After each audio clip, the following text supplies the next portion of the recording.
I'm Charlene Bridgelal. I'm a registered dietitian and I work at Eric Williams Medical Sciences Complex. I've been there since 2007, and at the Nutrition and Dietetics Department we see a lot of different patients: pediatric, cardiac, diabetic, cancer, HIV, renal. So we see many different patients from different areas in Trinidad and Tobago.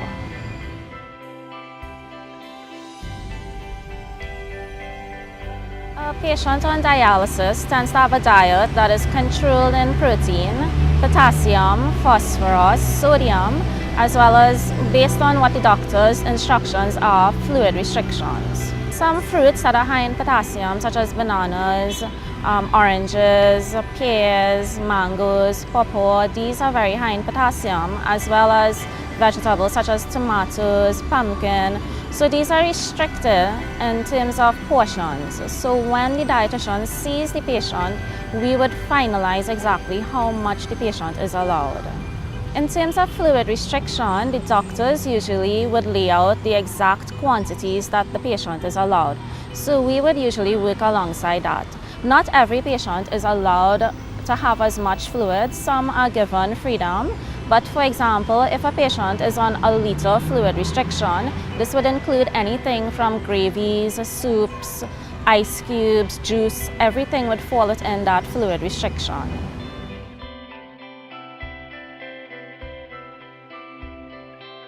Kidney failure in Trinidad and Tobago has been linked with mostly diabetes, high blood pressure, and of course these are two major chronic diseases affecting our population.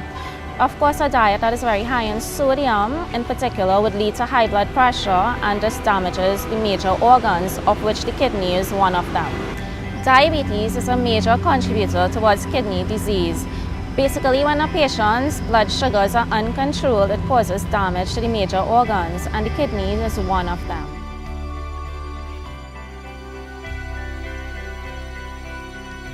To prevent kidney damage from diabetes, the patients are usually advised to control blood sugars. For example, eating meals on time, avoiding foods that are very high in sugar, such as syrups, sodas, soft drinks, cakes, cookies. We want to make sure that blood sugars remain between 80 to 110 milligrams per deciliter. So we're trying to avoid sugars reaching over 150, going into the 200s, into the 300s. Exercise plays a major role in preventing diabetes from getting out of hand. Blood sugars are well controlled once exercise is done at least 20 minutes every other day or so. What we also encourage exercise for, it would be to control blood pressure. It helps the arteries, the blood vessels to remain elastic and prevent cardiac disease from stepping in as well. Exercise can include anything from daily activities, for just jogging, a little walk. Some patients decide to join a gym. We encourage kids to get out of the house. Nowadays, the lifestyle for children, they're basically behind a computer. They're not doing much exercise, and this plays a major role in preventing obesity and high blood pressure from forming. In addition to snacks such as salted cheese snacks, potato chips, preservatives in Trinidad, these are major causes of high sodium intake in children's diets.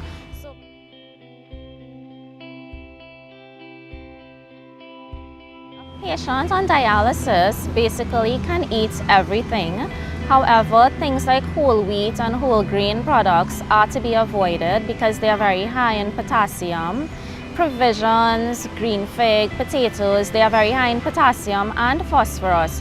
Therefore, these foods need to be leached. This is a process where the night before the food is eaten, it has to be peeled, cut into small pieces, and soaked in a large amount of water. The next day, the water is removed, and then the patient is allowed to have it by boiling it for about 10 to 15 minutes. Other foods that they can have include vegetables such as carrots, cabbage, lettuce, cucumbers. Basically, vegetables such as pumpkin, bhaji or spinach, callaloo, okra. These foods are a little higher in potassium. Of course, potassium has to be limited because it interferes with the heart rate, and we have to prevent excessive amounts of potassium from entering via the diet. Fruits that are high in potassium include things like the oranges and the pears, grapefruit, of course bananas. But other than that, apples, grapes, pineapples, these are allowed. Local plums are okay. And unfortunately, some of the local fruits such as sapodillas, mangoes, these are a little higher in potassium. In terms of meat, all of our kidney patients are allowed to eat meat, but it has to be regulated and prescribed by a dietitian in terms of quantities. So we look at ounces. So one person based on weight and height may be allowed about 5 ounces of meat, whereas someone on dialysis may be allowed 7 ounces. It all varies, and this is why it's very important that each kidney patient seek the help of a dietitian to prescribe a personalized meal plan for them. Other foods such as fats, things like olive oil, coconut oil, these are not really limited. They are absolutely important in the diet because kidney patients tend to be a little malnourished. Therefore, we tend to usually advise that things like unsalted butter, margarine, healthy fats such as olive oil, coconut oil, these be used in a little more excess than a regular patient can have.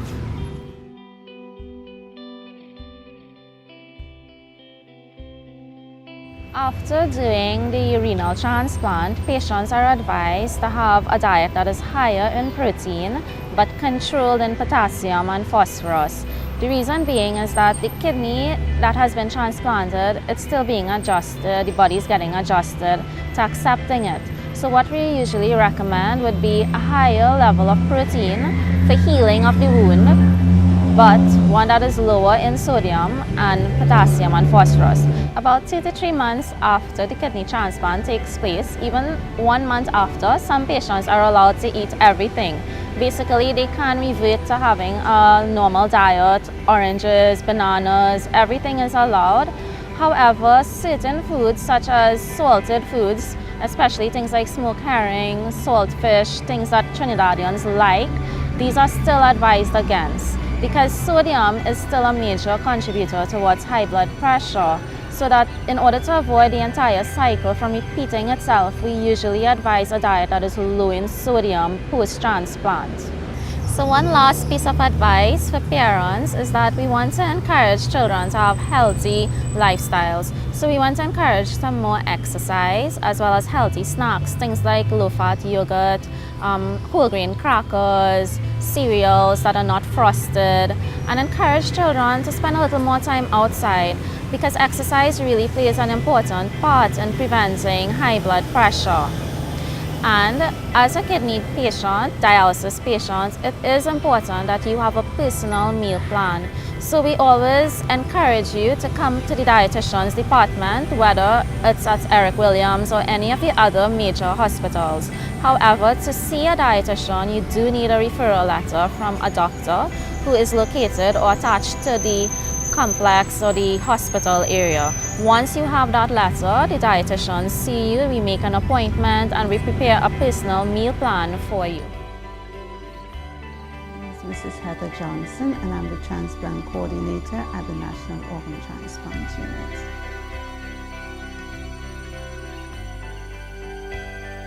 The National Organ Transplant Unit is the department or unit set up by the Ministry of Health to oversee and to facilitate organ transplant in Trinidad and Tobago. At the moment, we do kidney transplant, and hopefully in the future we'll branch off maybe to corneal and other organs as personnel. We are located at the ground floor, Building 8, Eric Williams Medical Sciences Complex.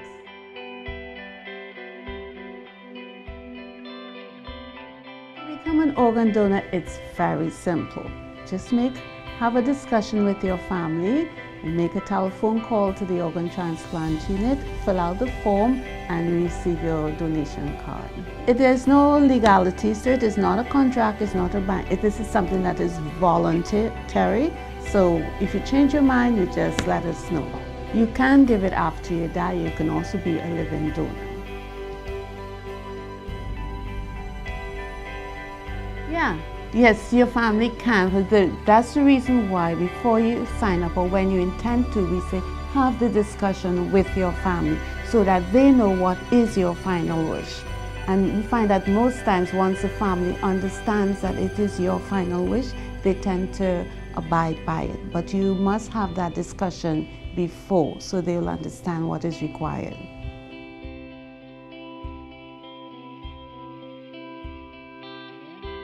Of course not. The prime concern of the Ministry of Health is to save lives and to promote healthy lifestyles. So if you happen to be in the hospital, everything will be done within the means to save your life. But if at the point in time when you have been discovered to be brain dead, then you'll move on to donation.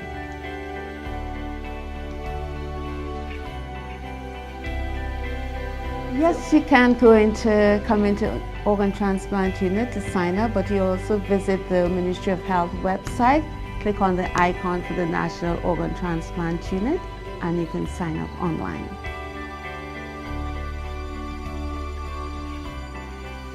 Currently, yes, they are. We have approximately 1,100 people who are on dialysis, but not everyone on dialysis will be transplantable, but we do have quite a long waiting list. My name is Dr. Bridget Elcock-Straker. I'm a consultant in anesthesia and intensive care at the Port of Spain General Hospital, which falls under the Northwest Regional Health Authority. One of the functions I have there is a Transplant Procurement Manager, TPM. I am one of a team of persons who are at all the public institutions in the country and public hospitals in the country, and we are constantly looking to see if there are people who have the potential to become organ donors. We recognize that there is a crying need for organs in patients whose organs have failed, be it kidneys, which is the greatest need, as well as people with corneal injuries that need a corneal transplant, people with heart failure that requires a heart transplant, patients needing liver transplants. These are some of the needs. So at the present time, we are concentrating on finding mainly kidneys because that's the greatest need. So there's a team in all the public hospitals of the country who look for persons who have the potential to be organ donors.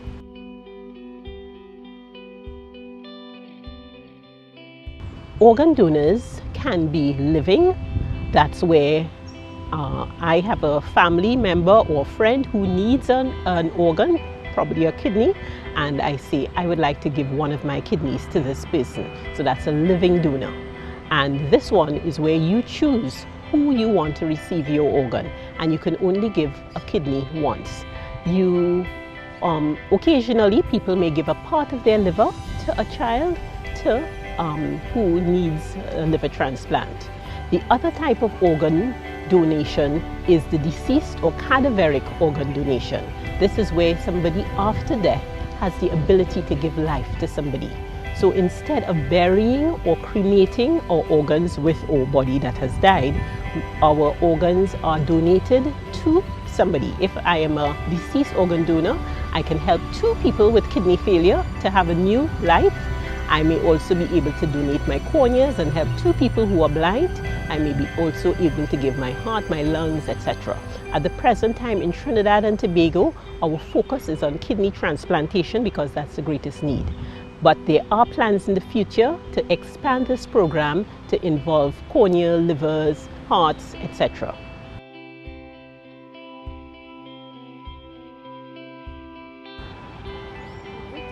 And what is the process that it entails?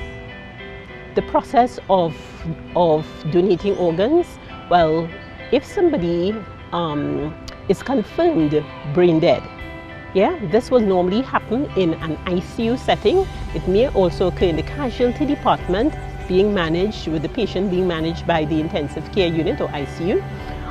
If that happens, this patient who appears to be an organ donor, you can't always tell because there are people who come in critically ill, they look really bad, and ICU gives its best in terms of supporting that patient and trying to get them back to the best possible state.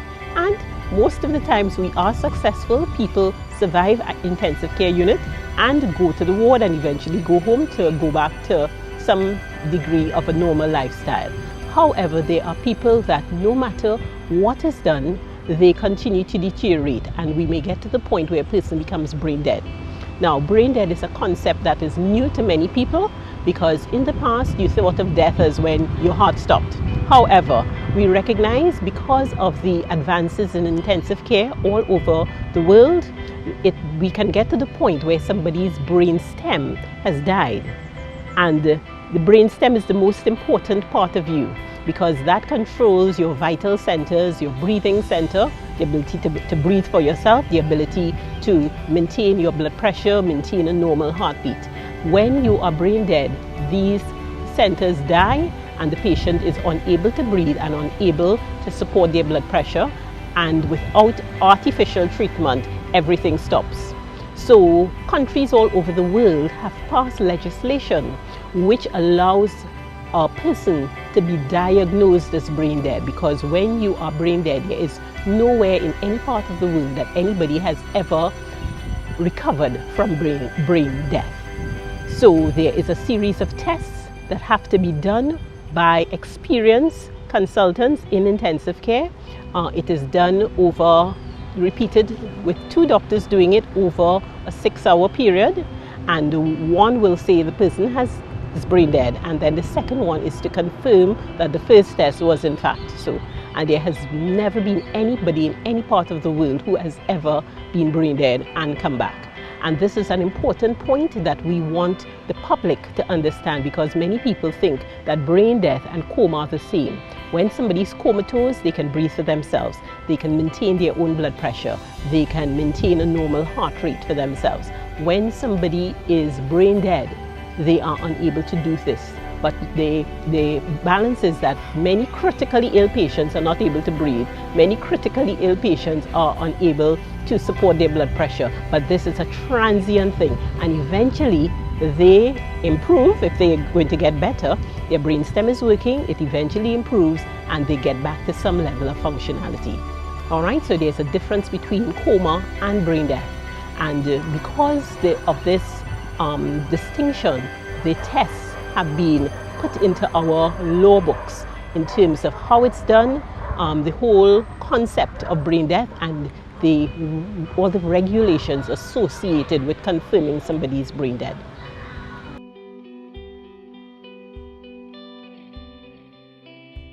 The answer is as soon as possible, and normally it is done within 6 hours. The time frame depends on several things. For one thing, it depends on the family giving consent. At the present time, even if a patient has a donor card saying, I want to be a donor, our law does not recognize it. The donor card is basically at the present time a symbol of intent, of intention. This is what I would like to happen after I die.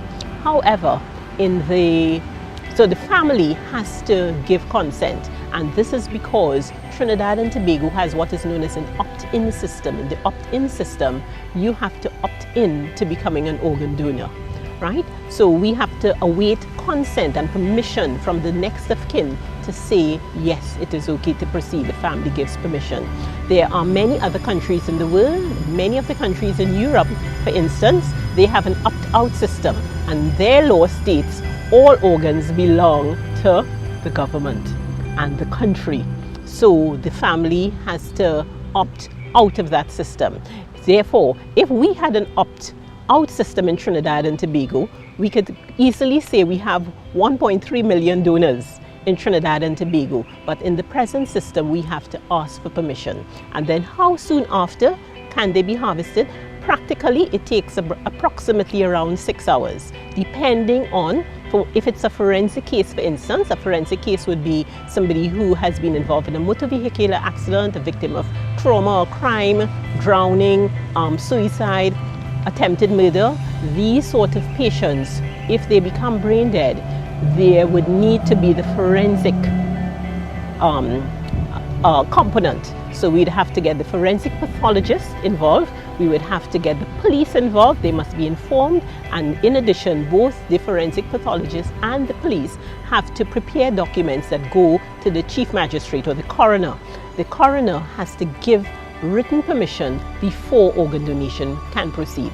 So if it's a forensic case, it does take a bit longer. But in terms of walking you through the process would be the family agrees, and we try for this process to be one where there is harmony in the family. We cannot do donation where there is disharmony and relatives are fighting each other over giving consent. The family must harmoniously agree, this is something good, it's something great, this is something we want to do as a family. And when that happens, we can then proceed with the consent. They must give consent for surgical procedure, which is called the removal or retrieval of the kidneys for transplantation. When this is done, the next step is that there is an independent doctor who comes in. This person is known as a designated officer. For each hospital has one, each public hospital. The designated officer will interview the family separate and apart from any of the ICU team or the transplant procurement team, and they would basically be trying to ascertain that the family understands what they have consented to and that they have not done this under any coercion. So it's like a balance and check and balance. So after the designated officer has interviewed the family, they would then sign a consent form, a special form. It's known as the Form H. All right, so you have the surgical consent form. You also have the Form H, which the designated officer signs with the family. And when that is done, we can then proceed. The operating theatre has to be involved in terms of nursing staff, doctors, anaesthetists, in terms of getting the person to the operating theatre to have the retrieval. When the organs are retrieved, a team comes from the National Organ Transplant Unit, or NOTU. They come from Eric Williams Complex to whichever hospital has the deceased organ donor, and they are responsible together with the theatre staff from that hospital for retrieving the organs. The organs then have to be cooled and have to be transported on ice to Eric Williams Medical Sciences Complex, which is where the transplantation will occur. And all the while, from the time the family gives permission, a process starts, and the process is trying to match the donor's organs with a recipient. For this donation to occur, you try to get the most compatible. They must be compatible in terms of having the same blood type, like A, B, O, and they must also have as near a compatibility of something known as the HLA typing. HLA is human leukocyte antigen, and this is one of the other major determinants of how compatible. So the persons are matched on the basis of being the person most in need and also the person that is most compatible. But National Organ Transplant will give you more details on that.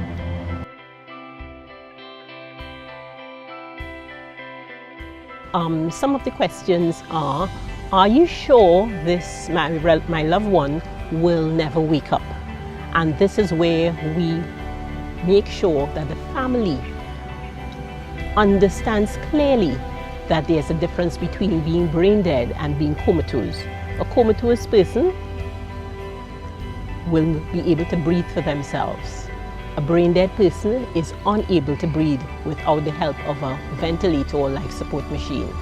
In addition, a comatose person, they can maintain their own blood pressure, they can maintain their own heartbeat without artificial drugs doing it. A brain dead person, their heartbeat is sustained only because of a drug. So that drug is making the heart, which is essentially a pump that pumps the blood around your body. It makes the pump contract and send the blood around your body. But if that drug is not there, the heartbeat stops completely. So we recognize that there's so that's one of the common questions the relatives would ask. Another common question would be, is this going to delay burial or cremation? Organ donation is one way of ensuring that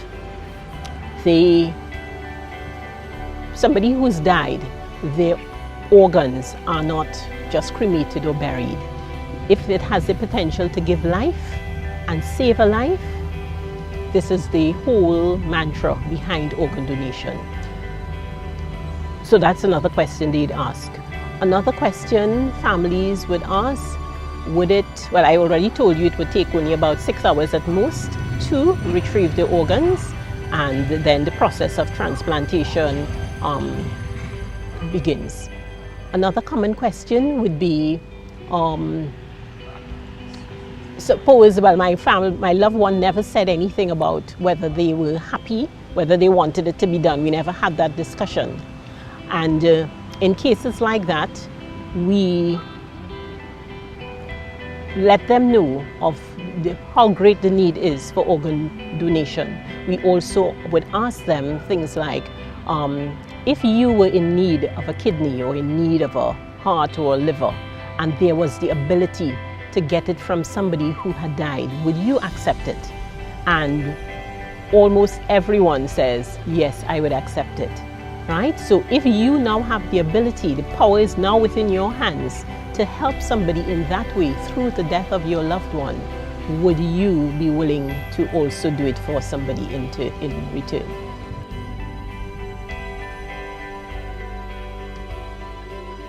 It is important that if you as an individual have decided that organ donation is something that I would like to do after death, I signed up my card, I've signed up my application form to be an organ donor, and I have received my organ donation card, which I'm going to carry in my wallet. The important thing to do is that you must let your family members, your loved ones, your friends, anybody who is close to you, let them know, I am a registered organ donor and this is what I would like to happen in the event of my death. We have been doing surveys of quite a number of people from various spheres of life who have been educated about the organ donation process. And one of the questions that we ask is, if your loved one told you that they wanted to be an organ donor, would you respect their wishes after death if you're approached? And 100% of people say, yes, I would respect their wishes and allow them to be an organ donor. If, however, the other question is, if you have never had that discussion with your family, you don't know what their wishes are, and you're approached about letting a loved one become an organ donor, would you? And some people are not too sure, most of them, and some people would say no because we did not have that discussion. It is therefore imperative that once I have decided giving my organs after death is something I would like to do, this is an act of love, I would therefore ask everybody, the discussion does not end here. You have to spread the message, not just to your loved ones, your friends, your neighbors, about organ donation. Because today I am healthy, but next month, I don't know how life is. I may be the one needing an organ donation. So, not because you don't need it, it's not my problem, I'm not interested. Spread the word, let the message go out, and just go and sign up. Because you never know. The life you save may be your own. The life you save may be your own, may be a loved one, may be a friend. Yes? So please go out and donate. It is free, there is no cost, and we also, all the major religions, so another common question that relatives ask, I think it might be against my religion to donate. All the major religions in the world, Christianity and all its various branches, including the Jehovah's Witnesses, Seventh-day Adventists, all the branches of Islam, all the branches of Hinduism, all the branches of Buddhism, as many Jewish faith, they all agree that this is an actually great thing to do. It is an act of love to give life to another human being and to give somebody the ability to have something that would live on after death. So this is a great thing. It is accepted by all major religions. Another question that sometimes people sometimes ask families, would it disfigure my loved ones? Donating an organ does not disfigure your loved one. The patient will have a scar. The donor, cadaveric donor or deceased donor as they also call, will have a scar on their tummy where the organ is taken out. One of the things I want to point out is that many of the people who become organ donors, some of them are forensic cases where by law one has to have a forensic post-mortem, which means the patient will have a cut on the tummy to examine the internal organs. The only scar the person will have will be on the abdomen where the kidneys are retrieved. Many patients who come to become organ donors actually have a forensic post-mortem because it's a forensic case. In that case, they will have a scar regardless. So there is no other scar, it's the same scar. In cases where the corneas are taken or the eyes are taken for transplantation, in that case, their eyes are sealed shut after death. So a person who has donated their corneas, the person looks as if they are sleeping. There is no deformity. Another question, would it delay burial or cremation? It does not. We have already discussed that within 6 hours, generally, the process, once the family has given consent, the process starts taking place. And normally it's completed within 6, maximum 8 hours. Yeah? So it is not, and it's normally done in the evening, the same evening that the family says yes. So by the next morning, the patient's body is available for the relatives to collect for burial, cremation, or forensic examination by the pathologist. So there's no delay.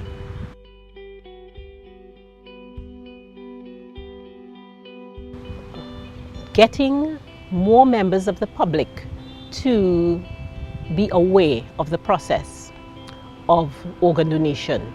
I believe if more people knew about this and more people were aware and more people signed up, then you would not be as scared to give consent at the time when a family is approached about organ donation.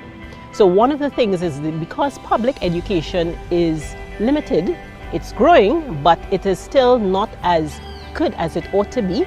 And a reflection of this is the fact that just a few years ago, when I became involved in the process, there were just about over 300 registered organ donors. Right now we have 1,500 registered organ donors. So yes, the information is being shared, but still more needs to be done. But if people knew about it and about donation on the whole and the benefits, then there would be less, I think it's fair in terms of when a family is approached. I've not heard about this, and in my moment of crisis where a relative has died, to be now hearing about it for the first time, it's very scary, and I don't want to do anything where it seems as if I'm disrespecting the dead or not showing my love for my deceased loved one.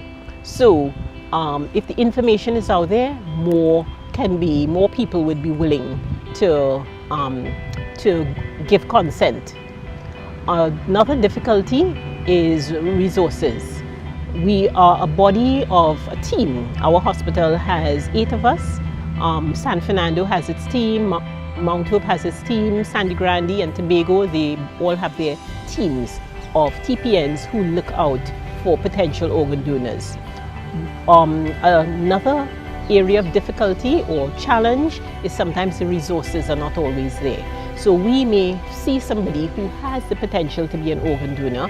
The family gives consent, they say yes, which is a very happy event, and then the resources may not be present at the National Organ Transplant Unit.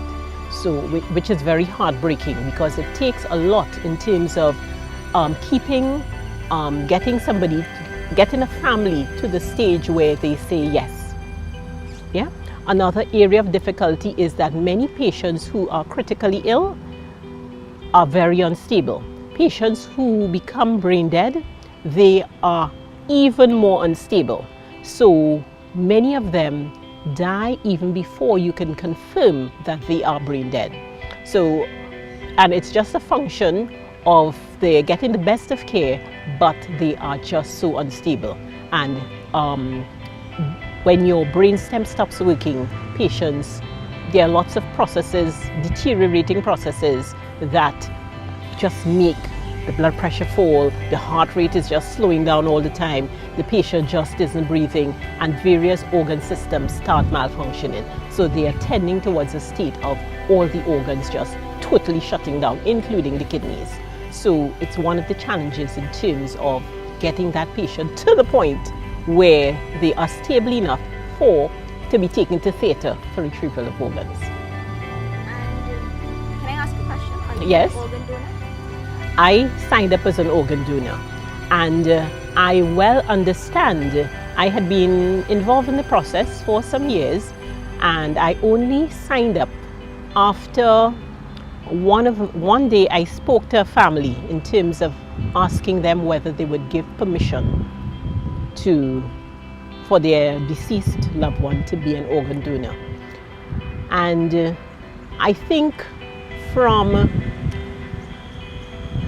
recognizing the pain and hurt in that family, but yet in spite of their pain and hurt, this person was a murder victim, and they were angry, they were hurting, and in spite of their pain, they were able to see beyond their own grief, to see the ability to make a difference in the life of somebody.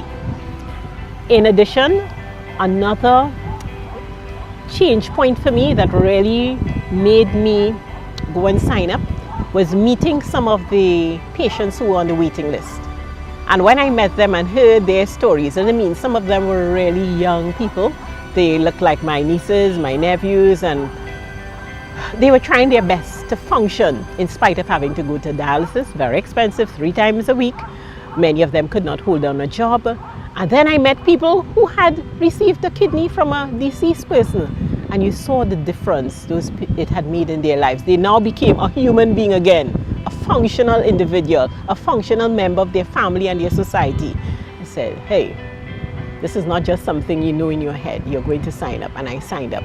So when I give talks to communities, nurses or doctors or student nurses, student doctors, and just members of the hospital, period, because I say whoever you are, whether you're working as a wards maid, an attendant, security in the hospital, you need to know about it, because you are a valued member of your family and they feel you are their medical information source, regardless of what category of work you do in the hospital. So we encourage all members of staff to become aware of what organ donation is. So we therefore, when we give the talks, we say to people, go and speak to your loved ones, speak to your family, make it a discussion that you take beyond the walls of this room. And when we always have the cards there, the forms there, people sometimes grab the forms and sign up right away. Other people say, well, I'll think about it, you know. And I understand, because it is a hard step between, okay, mentally I understand this, and actually going and let me sign up. Yeah, but life is unpredictable, and every day in hospital we see people who have left home to go to work, to go to school, to go about their business, and who never make it back home. Sometimes it's permanent, sometimes it's temporary, and we don't know how our day will turn out. We don't know what will transpire. We don't know the length of our days, and therefore let's just do something to make a difference to the life of somebody else. For people who have donated in a situation where their loved one died in very tragic circumstances, like, you know, trauma, victims of crime, those family members have all said, donating organs, it helped me in dealing with my grief, because this was whenever I think of him or her, I don't think of them as dead. I think of them giving life to somebody. So part of them is giving life, and therefore it consoles me. And that to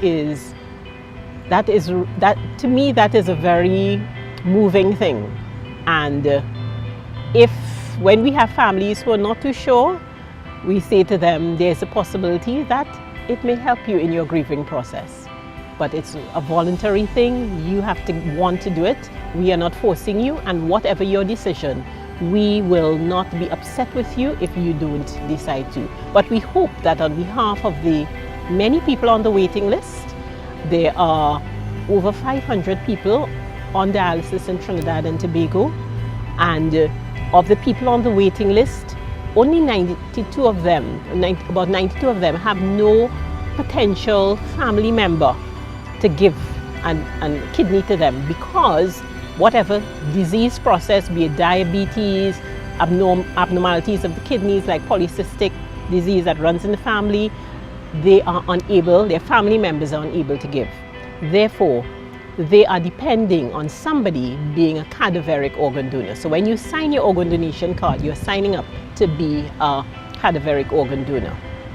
I just want to make a little distinction between the cadaveric and the living, because some people are not too sure what it is. The living donor is the person who, when I'm alive, I can donate a kidney. I choose that I'm going to give to this person, a loved one, a friend, or somebody I don't know but who needs one, and they can only give once. Sometimes you may be able to give a part of your liver to a child. The person who is a deceased organ donor, this is something where you're agreeing, when you sign your organ donor card, I am agreeing for my organs to be used after death. This person can help 30 persons or more in big countries, because you can give not just as a deceased donor, it's 2 kidneys, 2 corneas, 2 lungs, 1 heart, 1 liver, several bones in your body, arteries, tendons that can be donated. So in our program in Trinidad and Tobago, it is still a fairly young program, but it has the potential to grow. It has the potential to expand. One of the things we need is a tissue bank to be able to process corneas and eyes for transplantation, and eventually things like bones, tendons, tissues, etc.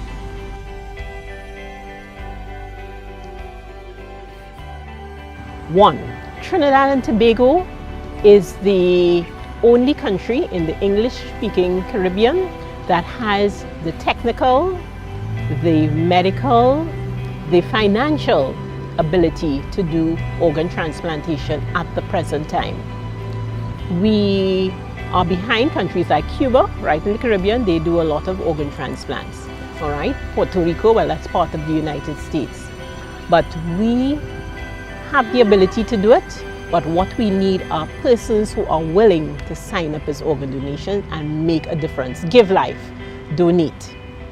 Organ donation, second point I'd like to make, organ donation does not in any way adversely affect the time frame in terms of burial or cremation of your loved ones. Number three, organ donation is safe.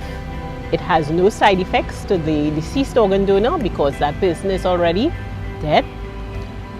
4, organ donation does not delay burial or cremation. 5, organ donation does not disfigure your loved one. 6, organ donation is something that you will feel proud and happy that you did or gave consent to for a relative, because you are enabling your life to be beyond your own lifespan. You are giving life to another human being. And it's just one of the greatest acts of love that all major religions in the world are in agreement with. So go ahead, sign up, and let your loved ones know, this is something I want to do. How do you feel about it? Let's join the organ donation family.